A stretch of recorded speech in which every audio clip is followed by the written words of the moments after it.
Kalian pasti udah gak sabar kan sama debutnya Marin pakai baju cosplay di tempat umum? Ya udah, kita langsung masuk aja yuk ke dalam ceritanya. Inilah dia, My Dress Up Darling. Di dalam kamar Gojo, mereka berdua sama-sama mengagumi penampilan Marin yang sekarang. Marin sangat bersemangat dan meminta Gojo memfotonya sekarang juga. Dengan peralatan dan background yang seadanya, Marin pun mulai berpose. Awalnya Marin menunjukkan wajah keceriaan, tapi Gojo meminta agar Marin menghilangkan jati diri Marin dan berubahlah menjadi karakter Shizuku yang jarang tersenyum. Dengan percobaan beberapa kali, akhirnya Marin berhasil menunjukkan wajah Shizuku. Setelah berhasil mendapatkan foto terbaik, Marin langsung mengunggahnya di media sosial. Dia membuat akun sosial media baru khusus baju cosplaynya. Di tengah perbincangan, Marin tiba-tiba memutuskan mengajak Gojo besok ke event baju cosplay. Karena baju sudah jadi juga kan? Akhirnya, di keesokan harinya Marin sampai di lokasi. Marin sangat-sangat senang karena di sanalah dia melihat cosplayer dari berbagai macam karakter. Saat Marin mengagumi sekitar, Gojo malah terlihat gugup. Ternyata dia tidak nyaman jika di tempat yang terlalu banyak perempuan. Marin pun akhirnya mengajak Gojo ke tempat lain yang lebih banyak laki-laki, karena kebetulan di sana para fotografer biasanya di sana juga. Sesampainya Marin dan Gojo di lokasi yang lebih tenang, Marin tiba-tiba didatangi seorang fotografer yang meminta izin untuk memfoto Marin. Ini adalah kali pertama bagi Marin merasakan dengan nyata menjadi seorang cosplayer. Dia dengan senang hati berpose dengan sangat cantik, dan tidak disadari perlahan-lahan sudah ada antrian yang ingin memfoto Marin. Dari kejauhan, Gojo merasa bangga karena karyanya dihargai juga oleh banyak orang. Selain itu, penampilan Marin hari ini sangat cantik. Di tengah rasa bahagianya, Gojo tiba-tiba merasa sedih karena dia jadi teringat kalau kebersamaannya dengan Marin pasti akan berakhir di hari ini juga, karena tugasnya kan sudah selesai. Gojo sangat bersyukur diberi kesempatan untuk membuat baju cosplay, karena dari sanalah Gojo akhirnya mempunyai teman dan cukup menikmati masa SMA-nya. Saat Gojo melamun, tiba-tiba Marin dengan senyuman indahnya berlari menghampiri Gojo. Datangnya Marin ini ternyata karena dia kelelahan. Selain cuaca yang panas, Marin semalam ternyata diam-diam menyumpal dadanya biar terlihat lebih besar, sehingga baju yang dipakainya ini jadi sangat sesak. Dengan terpaksa, Marin menghentikan proses pemotretan dan istirahat sejenak. Singkat cerita, Marin dan Gojo pun kembali ke lapangan setelah melonggarkan baju Marin dan sedikit mendinginkan badan. Marin cukup profesional, dia bahkan memanggil fotografer yang gagal mendapat foto Marin sebelumnya. Setelah menjalani proses pemotretan yang cukup panjang, akhirnya Marin dan Gojo pun pulang. Di sana Gojo dan Marin saling mengucapkan terima kasih atas kerjasama masing-masing. Detik itu juga Gojo mulai merasakan akan adanya perpisahan antara mereka di sore hari ini. Tapi nyatanya, sangkaan Gojo ini salah, karena Marin masih mengandalkan Gojo untuk baju-baju cosplay lainnya. Ada 50 karakter yang diinginkan Marin. Mendengar hal itu, Gojo sangat senang, karena berarti kebersamaannya dengan Marin akan terus berlanjut. Karena kegiatan tadi cukup melelahkan, entah kenapa Gojo di tengah jalan merasa ngantuk. Saat Gojo menahan rasa kantuknya, di sisi lain Marin masih semangat dengan dunia cosplay dan bagaimana dia masih percaya tidak percaya sudah terjun menjadi seorang cosplayer. Di tengah ocehan Marin, tiba-tiba Gojo mengatakan kalau Marin tadi sangat cantik. Mendengar hal itu Marin terkejut, karena setahunya Gojo ini tidak bisa mengatakan kata indah atau cantik kepada sesuatu selain boneka hina. Saat itu juga Marin jadi salah tingkah, sedangkan Gojo semakin terlelap. Di hari lainnya, Gojo dan Marin bekerja sama mencuci perlengkapan cosplay. Entah kenapa, Marin merasa Gojo ini ternyata menawan. Setiap Gojo terlihat serius malah menambahkan ketampanannya. Saat Marin mencuci, ternyata tiba-tiba kakek pulang, dan dia dikejutkan dengan kehadiran Marin dan Gojo yang membawa baju wanita. Akhirnya pertemuan itu berhasil menjernihkan pikiran kakek Gojo sebelumnya. Marin pun menjelaskan kalau dia meminta Gojo membuat baju cosplay dan lingerie yang dibawa Gojo, ya untuk kostumnya juga. Tentu saja, kakek jadi tenang, karena sejak dia melihat lingerie yang keluar dari tas belanjaan Gojo, pikiran kakek jadi kemana-mana.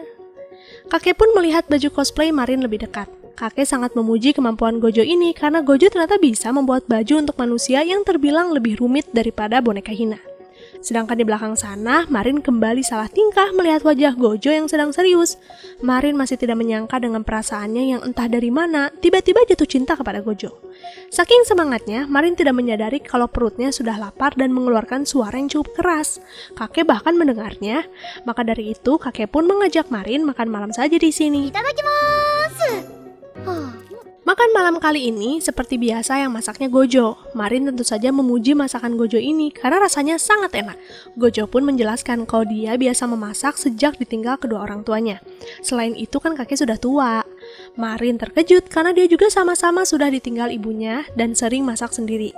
Ayahnya masih ada, tapi sibuk bekerja.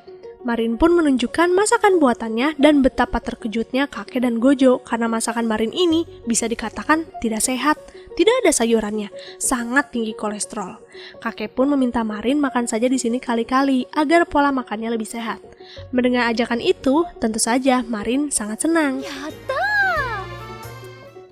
Singkat cerita, di hari lainnya, hujan sedang sangat deras di luar. Seorang gadis kecil berlari dan berteduh di depan toko Gojo. Saat itu kakek melihatnya dan dia mengira itu teman Gojo.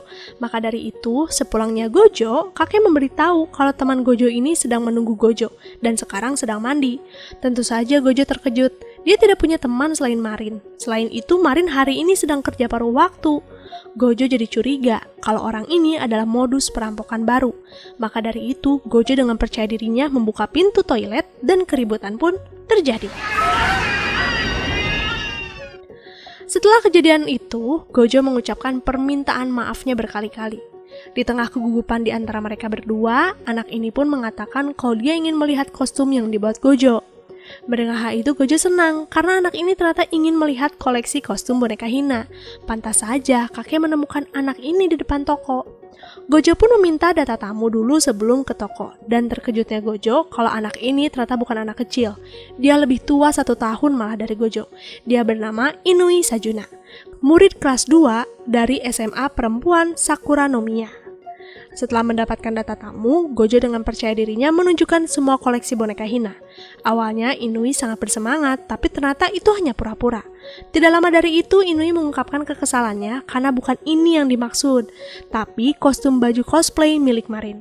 Kedatangannya ini ingin meminta Gojo membuatkan baju cosplay, karena ternyata perempuan ini adalah Juju, salah satu cosplayer yang diidam-idamkan Marin. Awalnya Gojo menolak, tapi setelah diancam Juju kalau dia akan melapor Gojo atas tindakannya tadi di toilet, akhirnya Gojo menyetujui. Dan dia meminta izin juga untuk mengundang Marin, karena Gojo tahu kalau Marin sangat mengidolakan Juju. Akhirnya Marin pun bertemu dengan sang idola, dan dia sangat-sangat senang bisa bertemu dengan Juju. Gojo tentu saja penasaran kenapa Juju bisa menemukan rumahnya. Akhirnya Juju menjelaskan kalau dia melihat postingan Marin sebelum event, dan dia memutuskan mencari Marin di event cosplay. Beruntungnya Juju ternyata berhasil menemukan Marin. Di sanalah Juju menyadari kalau pembuat baju Marin ini pria di samping Marin, yaitu Gojo. Sejak saat itu, Marin memutuskan untuk terus mengikuti Gojo sampai ke rumahnya. Setelah menjelaskan itu semua, Juju pun mengutarakan keinginannya, yaitu meminta Gojo membuatkan kostum Black Lily milik salah satu karakter anime bernama Nikaido Shion. Mendengar hal itu, Marin jadi memiliki ide untuk membuat baju cosplay baru dari anime yang sama. Namun, Marin memutuskan memilih kakak dari karakter Nikaido Shion, yaitu Neon. Juju pun menanyakan kepada Marin kenapa tidak memilih Black Lily saja, karena dilihat dari gantungan tas Marin, terlihat kalau Marin sangat menyukai karakter itu. Marin pun menjawab kalau dia tahu karakter Black Lily itu sangat mungil, sedangkan tubuh Marin tinggi. Marin tidak ingin merusak image Black Lily yang terkenal imut. Mendengar hal itu, Juju terkejut karena dia kira Marin adalah cosplayer yang suka menggunakan kostum karena lucu saja. Ternyata Marin mendalami setiap karakter yang dia suka. Setelah membahas itu, Marin tiba-tiba meminta kolaborasi dengan Juju, karena akan sangat bagus ada 2 karakter dalam satu foto. Lagi pula dalam anime itu kan karakter Black Lily dan Neon adalah kakak beradik. Mendengar hal itu, Gojo juga setuju, karena jika kolaborasi berarti penyewaan studionya bisa patungan. Awalnya Juju menolak untuk kolaborasi dengan siapapun, tapi setelah dipikir panjang, lumayan juga jika harus patungan studio, itu cukup memangkas pengeluarannya. Akhirnya dengan malu-malu Juju memutuskan untuk menyetujui permintaan Marin ini. Di malam hari, Gojo menyodorkan hasil lukisan wajah dari boneka Hina. Dia saat itu tidak percaya diri karena sudah lama tidak berlatih sejak sibuk membuat baju cosplay. Tapi nyatanya, pendapat kakek ini berbanding terbalik dengan apa yang ada di pikiran Gojo. Menurut kakek, riasan Gojo kali ini lebih baik dari sebelumnya. Kakek merasa Gojo jadi lihai, mungkin karena efek project dengan Marin. Gojo jadi lebih berhati-hati ketika menghias manusia. Mendengar hal itu, Gojo senang karena kegiatannya dengan Marin ternyata berdampak positif juga dalam proses pembuatan boneka Hina. Lalu keesokan harinya, Gojo mendatangi rumah Marin. Seperti biasa, sebelum membuat kostum, Gojo selalu menonton sumber dari karakter itu. Sehingga hari ini dia akan menonton anime dari Black Lily. Sepanjang waktu, Marin merasakan degupan kencang karena dia merasa hari ini seperti kencan mereka berdua. Di tengah asiknya menonton, tiba-tiba Marin merasakan lapar. Dia pun memutuskan memasak makanan untuk mereka berdua. Gojo awalnya ragu karena masakan yang ditunjuk Marin sebelumnya menunjukkan ketidaksehatan. Tapi karena Marin memaksa untuk masak, akhirnya Gojo menerima saja dan masakan Marin kali ini adalah nasi omelet. Saat Gojo akan mencobanya, tidak disangka-sangka ternyata rasanya enak. Bagi Gojo ini makanan yang jarang dia makan, karena jika di rumah Gojo selalu makan makanan khas Jepang yang cocok untuk lidah kakek. Hari ini menjadi hari yang menyenangkan bagi Gojo dan Marin. Lalu di sini, Gojo tiba-tiba menelpon Juju untuk memintanya mengenalkan kepada fotografer Juju. Karena dilihat dari postingan Juju, semua fotonya sangat bagus. Juju dengan senang hati akan memperkenalkan Gojo dengan adik Juju, karena selama ini adiknya lah yang jadi fotografer Juju. Tapi sebelum bertemu, Juju meminta Gojo memaklumi adiknya yang nanti akan terlihat sangat pemalu. Adik Juju ini masih SMP. Mereka pun akhirnya bertemu di sebuah restoran dan betapa terkejutnya Gojo dan Marin ketika melihat adik Juju ini ternyata lebih besar badannya dibandingkan Juju. Malah lebih terlihat Juju yang jadi adiknya. Adik Juju ini bernama Inui Shinju. Di sana Gojo langsung menanyakan bagaimana awal mula alasan Shinju ingin membantu Juju. Mendengar hal itu, akhirnya Shinju mengatakan kalau dia senang melihat kakaknya menggunakan baju yang lucu-lucu. Memang, kakaknya sendiri sejak awal tidak ingin fotonya disebar. Tapi karena terlalu bagus, akhirnya Shinju memberanikan diri membuatkan akun dan nama untuk Juju. Dia juga tidak menyangka kalau banyak yang antusias. Setelah menjelaskan itu semua, Shinju pun menunjukkan kamera yang selama ini dia punya. Ini sebenarnya kamera ayahnya, karena ayah Shinju ini punya hobi fotografer. Gojo dan Marin tentu saja terkesima dengan kamera ini, karena dari sanalah hasil jepretan yang indah dari seorang Juju. Gojo malah jadi tertarik membelinya, tapi saat dilihat harganya, ternyata sangat mahal. Mendengar hal itu, Marin dengan ikhlas menerima kalau untuk saat ini dia akan menggunakan handphone saja, sampai nanti dia bisa membeli kamera pakai uangnya sendiri. Lalu singkat cerita, perbincangan mereka pun selesai. Sebelum berpisah, Juju mengajak Gojo dan Marin mengecek lokasi pemotretan besok. Tidak disangka-sangka, ternyata lokasi pemotretan ini di rumah sakit terbengkalai. Tempat ini dipilih karena agar cocok dengan karakter Black Lily. Marin, Shinju, dan Gojo jadi sangat bersemangat. Hanya Juju saja yang terlihat ketakutan, tapi dia mencoba menyembunyikannya. Mereka pun terbagi dua kelompok, Shinju dengan Marin dan Gojo dengan Juju. Gojo yang sedang berkeliling melihat Juju yang sebenarnya ketakutan. Gojo pun membujuk Juju untuk tunggu saja di luar. Tapi mendengar masukan itu Juju tidak mau, karena baginya ini adalah impiannya. Juju pun kembali menceritakan kapan dia menyukai baju cosplay. Jadi sejak kecil Juju punya impian menjadi penyihir, seperti karakter di anime. Tapi seiring berjalannya waktu dan ketika Juju mulai SMP, dia menyadari kalau dunia seperti itu tidak ada. Awalnya, Juju menyerah dengan impiannya ini.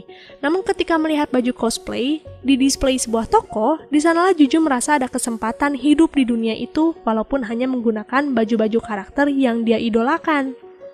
Mendengar cerita itu, Gojo pun jadi bertanya-tanya, kenapa impian sebesar itu dipercayakan kepada baju rancangan Gojo? Padahal kan banyak pembuat baju cosplay yang lebih keren. Juju menjelaskan kalau dia sebenarnya iri ketika melihat baju cosplay Marin. Baru kali ini Juju merasakannya. Dia jatuh cinta pada pandangan pertama baju buatan Gojo. Mendengar hal itu, tentu saja Gojo jadi terharu. Tapi wajah Gojo yang menangis ini membuat Juju ketakutan. Selain itu, Gojo tiba-tiba menyentuh tangan Juju yang tidak biasa disentuh laki-laki. Karena Juju ini sekolah di sekolah khusus perempuan. Semua kejutan yang ada di depannya ini ternyata membuat Juju kaget dan pingsan. Lalu di hari lainnya, sepulang sekolah, Marin tiba-tiba mengajak Gojo ke pantai. Dia ingin melepaskan penat setelah ujian sekolah. Sesampainya di pantai, mereka langsung bermain air. Gojo saat itu panik ketika ombak menyapu kakinya.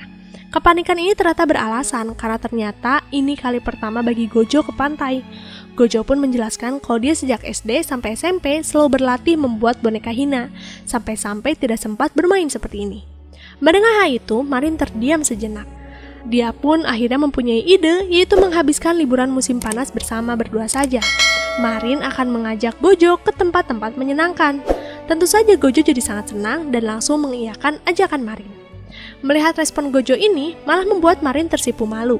Dia pun izin ambil minum karena haus, padahal nyatanya Marin salah tingkah. Dia takut wajahnya memerah di depan Gojo. Saat Marin sibuk dengan perasaannya, di sudut sana Gojo menatap dalam pemandangan yang ada di depannya. Melihat wajah Gojo yang sedang melamun, Marin pun diam-diam memfoto Gojo. Dan di sanalah Marin semakin yakin kalau Gojo ternyata menawan juga. Cie, mulai tumbuh benih-benih cinta nih di hati Marin. By the way, kalian penasaran juga gak sih sama hasil kolaborasi Marin dan Juju? Kita nantikan aja di part selanjutnya ya. Makasih yang masih setia nonton sampai di part ini. Sampai jumpa di next video dari Masume Cerita. Jamatane, arigato gozaimasu.